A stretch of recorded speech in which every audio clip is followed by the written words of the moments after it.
रसूलुल्लाह सल्लल्लाहु अलैहि वसल्लम फरमाते हैं क़यामत का दिन होगा, क़यामत के दिन तमाम लोग अल्लाह रब्बुल इज़्ज़त की बारगाह में जमा हैं, लोगों की नजरें ऊपर उठी हुई हैं, अल्लाह के फैसले की तरफ, अल्लाह के फैसले का इंतजार कर रही हैं, नजरें उठी हैं, मुंतज़िर है, इंतजार हो रहा है।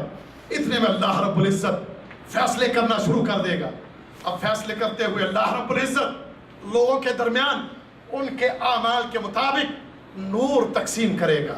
रसूलुल्लाह सल्लल्लाहु अलैहि वसल्लम ने फरमाया कुछ लोगों को नूर उनके आमाल के मुताबिक बड़े बड़े पहाड़ की मानिंद मिलेगा। दुनिया में जितनी ज्यादा नेकी करोगे ना, उतना ही क़यामत के दिन के नूर बढ़ जाएगा। दुनिया में जितनी अल्लाह की इताअत और फरमाबरदारी ज्यादा करोगे, उतना ही तुम्हारा क़यामत के दिन नूर बड़ा होगा।